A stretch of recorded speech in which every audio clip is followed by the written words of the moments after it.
Hello.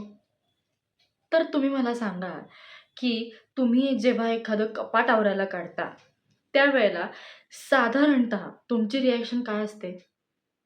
Exactly. माझी reaction हीच होती.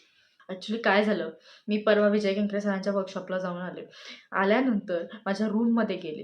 कारण मला पहिल्यांदा आल्यानंतर, कुठूनही बाहेरनं आल्यानंतर मी पहिल्यांदा माझ्या रूममध्ये जाते. कारण माझं जे एक सेट रुटीन असतं, ते हलवलं की माझं सगळं बिनसतं पुढचं आणि मग मला त्या गोष्टीची चिडचिड व्हायला लागते. मग मी रूममध्ये आले. आल्यानंतर बघितलं माझ्या बेडवरती असे कपडे नुसते विखुरलेले होते. मला असला राग आला आणि मी इतकी चिडचिड केली. त्याच्यावर आई मला शांतपणे म्हणाली, "थांब जरा, आपण तुझा खालचा एक कप्पा जो आहे, तो रिकामा करू आणि त्याच्यात राहिलेले कपडे ठेवू आणि ती खेळणी जी वापरतेस ती ठेव आणि न वापरलेली देऊन टाकू कोणाला तरी." म्हणलं, "हां, इट साउंड्स गुड आयडिया."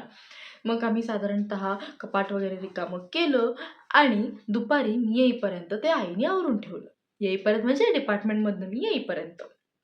आणि आवरल्यानंतर अशी रूमकडे एक नजर टाकली आणि म्हटलं, "वाह! अब मेरे जीव में जीव आ गया." सॉरी, आत्ता माझ्या जीवात जीव आला. असं मला एक असं छान फीलिंग मिळालं.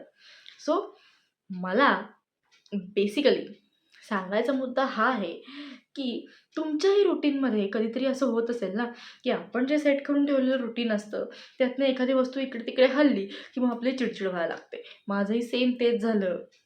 मग काय करणार? मी सगळं शोधाशोधी केली. बरं आता मला सांगा, व्यवस्थित पाईल्ड अप करून ठेवलेले, घडी घातलेले कपडे एक-एक काढायचे म्हणजे वरचे विस्कटणार. बरं ते वरचे विस्कटले, की मग खालचेही विस्कटणार. मग एवढ्या घडी घालण्याने आपले कष्ट, मेहनत, वेळ जे काय वाया गेलेलं असतं, ते कशाला वाया घालवायचं मी म्हणते. म्हणूनच माझं असतं, की कपडे असे घ्यायचे आणि पोळा करून टाकायचे. ॲक्चुअली या विषयावर आपण बोललेलो आधी, पण तरी ठीक आहे म्हटलं. एनिवेज आईने आवरलेलं आहे ना, मग झालं. आणि तिच्या कामाचं किंवा तिने जे काही आवरलं याचं मला खरंच मनापासनं कौतुक आहे. कारण तिच्या सगळ्या बिझी शेड्यूलमधून आता डॉक्टर असल्यामुळे तिलाही दिवसभर कामं असतात. पण तरीसुद्धा ती सगळं मॅनेज करून हेही मॅनेज करते याचा जास्त आनंद आहे मला. सो मला तुम्ही सांगा, तुमच्याही बाबतीत कधी असं झालंय का हो, की तुम्ही आधी आलाय कुठूनतरी बाहेरनं आणि तुमच्या रूममध्ये सगळं विखरून ठेवलंय आणि थोड्या वेळानंतर जादू झाल्यासारखं ते परत करून आपल्या जागेवर गेलंय? असेल किंवा तसं काही असे आणखीन कुठले एक्सपिरियन्स असतील, अनुभव असतील किंवा तुम्ही कशा पद्धतीने तुमचं कपाट लावता, आवरता, बाहेरनं आल्यावर तुम्हाला कशी स्वच्छता लागते, टापटीपणा लागतो, सगळं माझ्याशी शेअर करायला विसरू नका. ओके? So bye. भेटू पुढच्या आठवड्यात. सॉरी, पुढच्या व्हिडिओत.